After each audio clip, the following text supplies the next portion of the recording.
Okay, this part doesn't make sense. I feel like this here was not played out that well.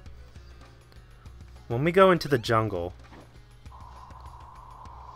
there we see his fortress, which we can now get to. I don't think it was there earlier when we were out this way.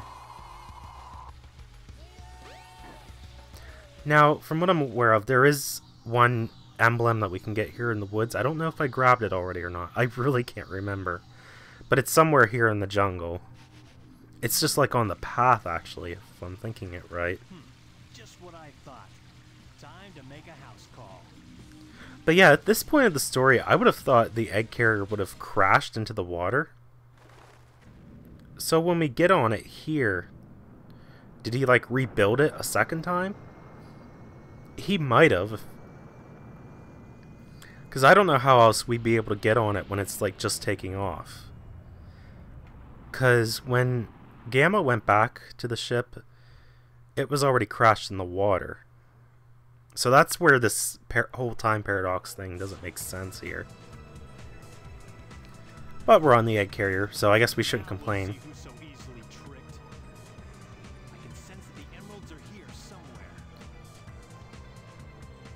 But yeah, there's something I'm going to do real quick with Knuckles. I was talking about emblems. If I could learn not to grab onto the walls after I fly into them, that'd be nice. I've done so many stupid mistakes in this Let's Play. Yeah, it's over there. That's what I thought. And I love how, like, the number 8, at least it looks like the number 8 to me. It's actually not really. It actually might just be like a standard Eggman design. I don't really know. But yeah, it's like splattered everywhere on the top of these platforms. You could probably... Actually, I know you can get this emblem with tails. The majority of emblems you actually can get with tails, just because of how high up some of them are well hidden.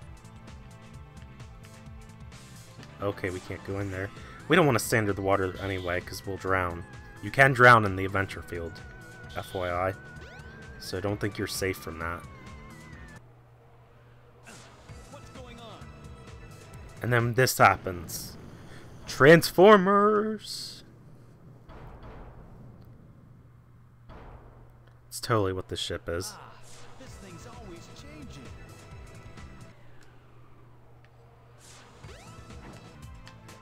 Oh, if we go back in the pool, the water's now drained. Okay. That totally makes sense. Just saying.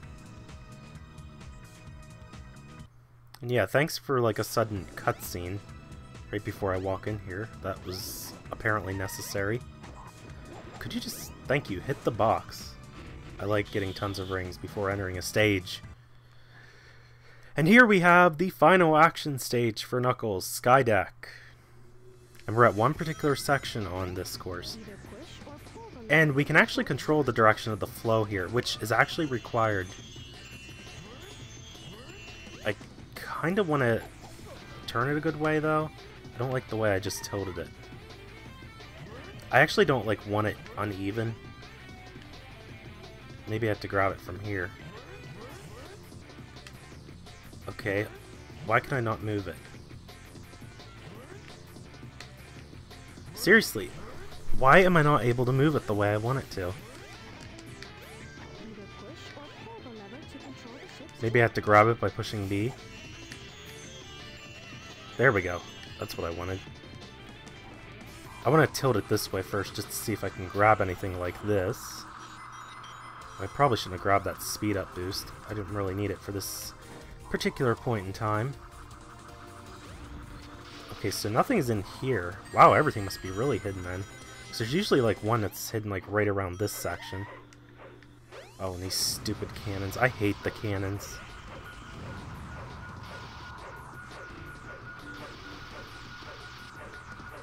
Okay, this enemy has it. It has to.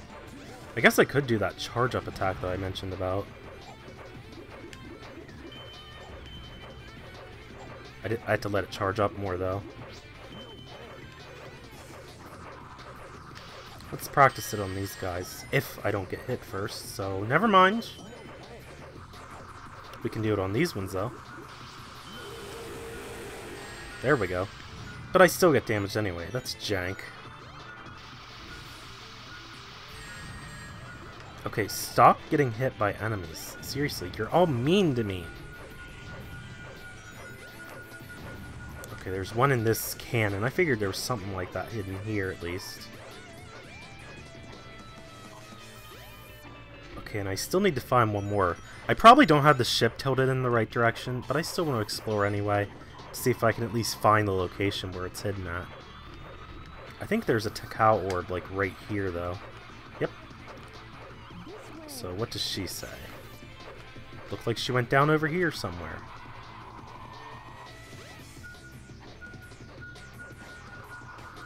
Okay, yep, I don't have it tilted the right way. So I have to go back and tilt it the opposite direction. Well, it was worth a try. Because the emeralds can seriously appear in multiple locations, so, you know, it's hard to predict what the correct way is to set the ship's direction when you first enter the stage. That's expected to happen. It's a shame I just didn't get lucky.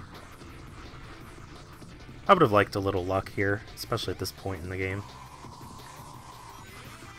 Okay, I didn't mean to jump off so prematurely. Now I gotta climb up all the way up to the top again. If you could cling on to the wall, thank you. I didn't mean to make an unintentional reference to Star Trek characters. Okay, now just tilt it the other way. Thank you. Now that we have it tilting this way, it will cause all the debris to fall in the other direction. And we'll be able to go back down to where I was just at, and these doors will open up, and I see the emerald in plain sight. Just a matter of grabbing it. There we go. Yay for objects flying into the middle of us as we complete the action stage. That's just so fitting. Because that's exactly how my progress has been on these last few stages. And cannons blasting at me. Yeah, just go all at me. That's really what I want. And I love how, since I tilted this stage, it's causing Knuckles to move sideways as well. Because Takao's coming back for us. He's still facing the right direction now, but it's just so funny how, like, he got slightly pushed aside because I had the stage moved. It's funny when you can interact with cutscenes like that unintentionally. And the sky is red. Except this time it's ultimate destruction.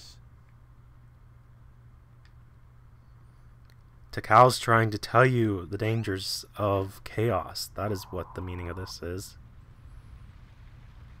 And all the Chow are dead, oh no. Hey, what happened here? I couldn't stop them. They came, and my father. I had no idea how bad this would turn out. I'm shocked. And we get to see something, maybe. Look, it's the emerald. Wait. And sudden whiteout. Because apparently the game didn't want us to see too much. So yeah, that was just a nice tease for what's going to be coming up here soon once we've completed all the main characters' stories.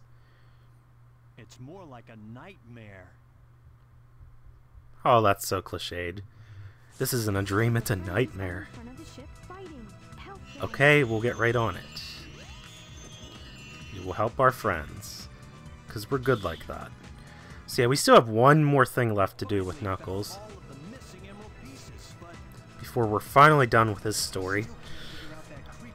This is actually still the same recording session, if you haven't been able to figure that out, by the way, so it just makes sense at this point to keep on going. I normally stop when it gets close to like 50 minutes to an hour, but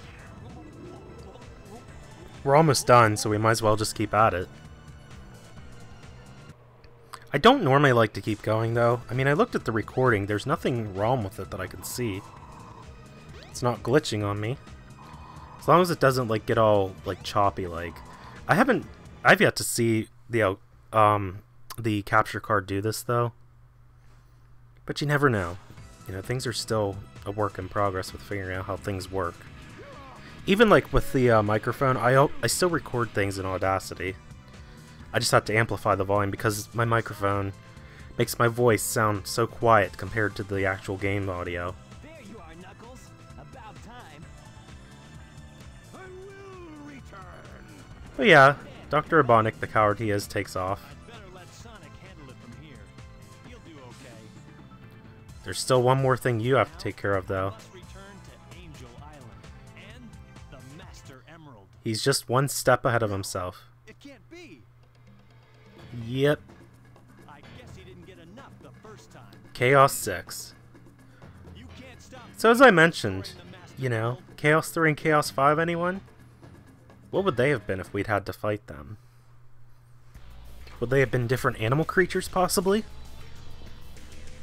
Sorry if you hear the shifting of my beanbag. I had to readjust myself, because I want to do fine with this stage.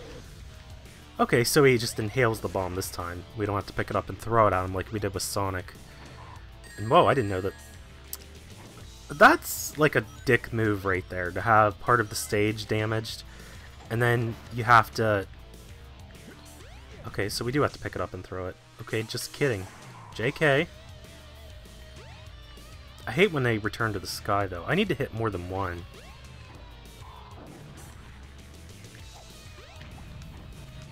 And then when he does that shockwave attack, it just destroys some of them.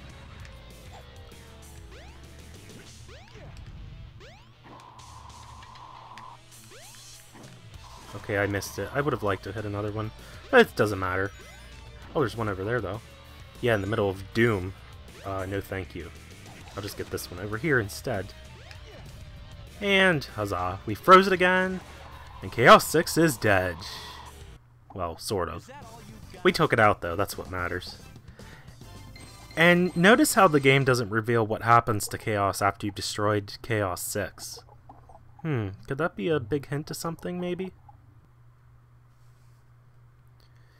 Well, Knuckles' last remaining part of the story is about to reveal a little bit extra here. Yeah, look at that. Not only did he get all of the remaining parts of the Master Emerald, it dropped all 6 of its Chaos Emeralds behind as well. So Knuckles apparently is the true victor of this fight. Yeah, you'll notice that, like, so many characters fight Chaos 6, but yet it's like a question of who the real victor is. And the ship is apparently destroyed again. Because as I mentioned, time paradoxes. It already sank once into the water, so it's apparently doing it again. Interesting. Seriously, what is up with that? I don't know why they made it that way. But either way, Knuckles is back home, as he likes to call it. Because this is Angel Island, and it's fallen down onto the ground.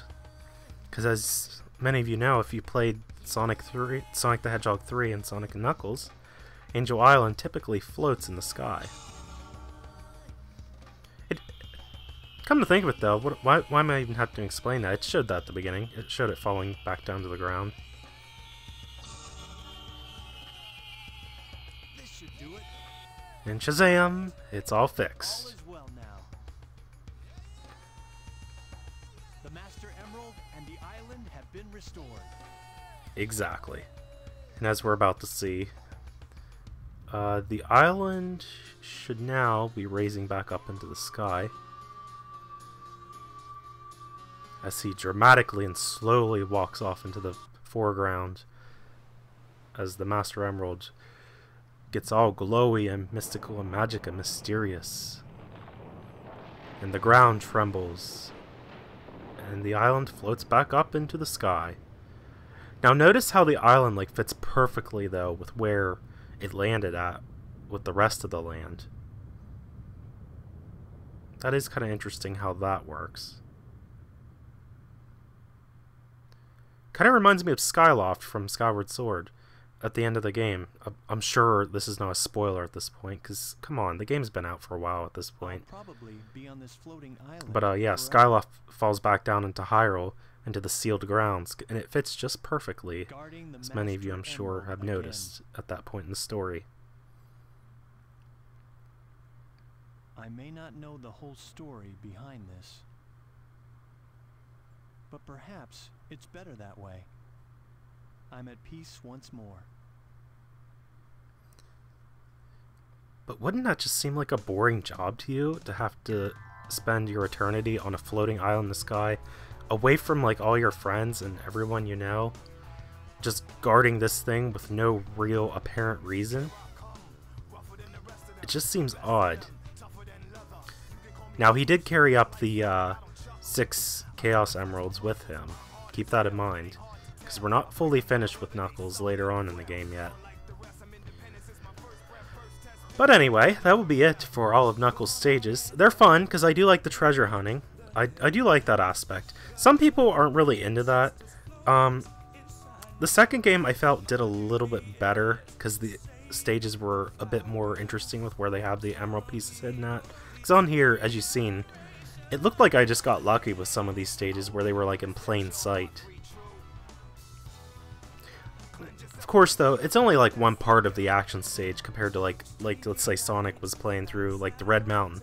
Sonic has to go through all of the Red Mountain, like all of the top section, and then he has the whole cavern section below. You know, it was just a matter of the developers picking a location for Knuckles to be able to hunt for all these emeralds, and I guess they felt if they would have included the underground section, it probably would have been too big at that point. It's hard to say, really, but, you know, I did feel like I got lucky with a lot of the emerald piece locations, because usually, sometimes it takes me like 5 to 10 minutes to figure out where everything's hidden at. It's all luck, though, because the emerald pieces change all the time as far as where you can find them at for all these stages. It's not always those 3 set spots. So if you're like looking at this as a walkthrough, just keep that in mind. But again, this is pretty interesting. I liked Knuckles' story, and I like the character Knuckles overall.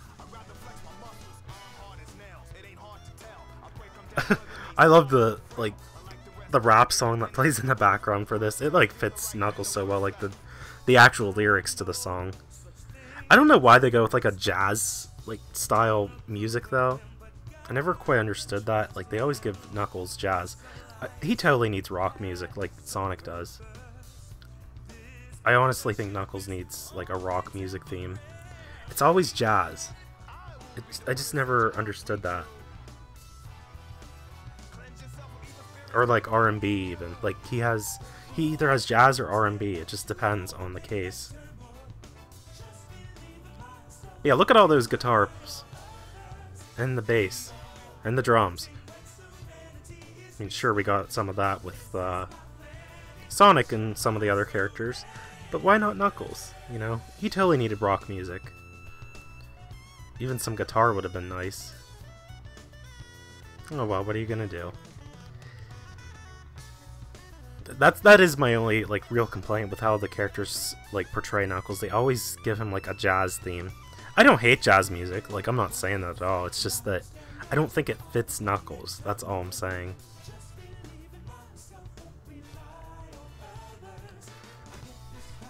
But I think that's about everything I have in mind. There's really not much more I can say about Knuckles' story.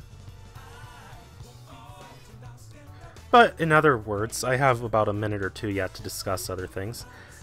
Big news with E3. I didn't really get to talk much about it, but I was really stoked with the event. I love how, like, by the time I get to address this, at the time I'm recording this, Microsoft actually just announced the changes they have with the Xbox One. Because at E3, Microsoft got creamed. Like, sorry to all the Microsoft fanboys and everything and all that. I don't mean to offend anyone in saying that, but seriously, the press conference that Sony had at the time was definitely superior to Microsoft in terms of like getting a connection with their audience. You know, showing the care that you appreciate the fans. And Nintendo's always really had that spot. Because Nintendo's honestly been one of the most supportive companies that I think of the gaming industry. Because they've always done things in the past to help gamers with things like if there's been problems with like some of the Zelda games having the save room glitches, they had a program for replacing that. People who bought the 3DS before the big price drop got to be enlisted in the Ambassadors program and got 20 free games. You know, things like that. That shows that a company cares. You know, and that is nice and appreciative. I give an A for effort to Nintendo for that. But all the changes with Xbox One, yeah, they pretty much got the message. And I just gotta say, hopefully it will be permanent, that they have intentions to keep with their words and stick to what they originally said they're gonna do with you know, removing all those negative features that Xbox One was originally presented with like the always online requirement and everything. But you know, it could always go back the other way. So, you know, I'm not fully recovered from the news, I guess you could say. I'm sure a lot of gamers feel the same way too. I just hope they stick with their word. That's really all I have to say about it. But it is nice that gamers' voices did get heard and that Microsoft actually listened for a change. I'm impressed with that, at least. But anyway, enough talk about that. We have Big and Amy remaining for next time. I'm gonna kind of dread Big, because as I mentioned before, his stages suck. And it's a shame, because I like cats. And then we have Amy for last, who has some decent stages as well. At least they're much better than Big's. I will say that. But anyway, till next time, I will see you guys back with more of Let's Play Sonic Adventure DX. This is ToadinWonderland. Do not fall down any rabbit holes until I'm back with more videos. See you guys later.